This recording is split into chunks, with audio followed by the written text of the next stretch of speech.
আসসালামু আলাইকুম। আমার কোমলমতি কলিজার টুকরা ভাই ও বোনেরা, কেমন আছেন আপনারা? আমি আলহামদুলিল্লাহ ভালো আছি। এখন আমি বরবটির ভর্তা করব। প্রথমে বরবটিটি ঢেলে দিব।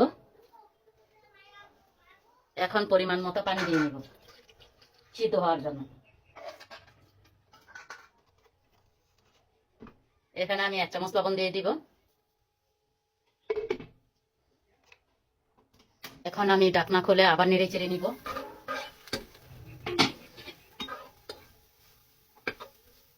আমার বরবটি সিদ্ধ হয়ে গেছে। এখানে আমি সামান্য একটু সরিষার তেল দিয়ে নিব ভাজার জন্য।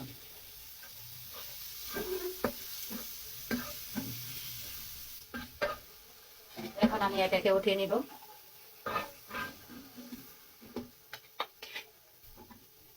আমার বরবটি ভাজা হয়ে গেছে। এখন আমি নামিয়ে ফেলছি। ভর্তার জন্য লাগবে আমার আস্ত একটা রসুনের কোয়া নিয়েছি, 3টা লাল মরিচ, 3টা কাঁচামরিচ, পেঁয়াজ কুচি, কালো জিরা। এখন প্রথমে সরিষার তেল দিয়ে নিব।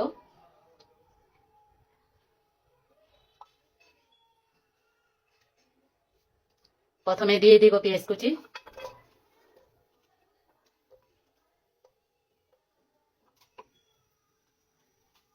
তারপর দিয়ে দিব 3টা লাল মরিচ, 3টা কাঁচামরিচ, রসুনের কোয়া, আর দিয়ে দিব এখানে কালো জিরা।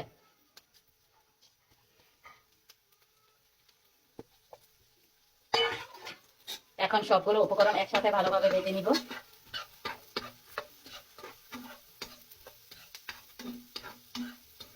এই তো আমার ভাজা হয়ে গেছে। এখন আমি নামিয়ে ফেলবো।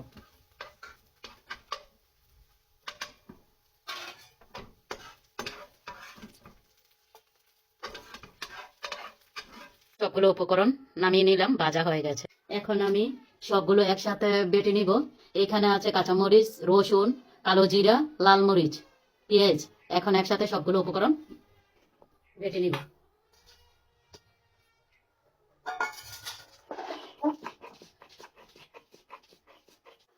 এই তো আমার সবগুলো উপকরণ বাটা হয়ে গেছে। এখানে আমি 1 চামচ লবণ দিয়ে নিব, আর দিয়ে দিব বরবটিগুলো। এখন সবগুলো একসাথে বেটে নিব। এই তো আমার বাটা হয়ে গেছে। এখন আমি সামান্য একটু ধনেপাতা দিয়ে নিব। ধনেপাতাগুলো বেটে নিব। মাখানো হয়ে গেছে। এখন আমি উঠিয়ে নিব। এখন আমি ভর্তার মধ্যে সামান্য একটু সরিষার তেল ঢেলে নিব। এই তো আমার হয়ে গেল বরবটির ভর্তা।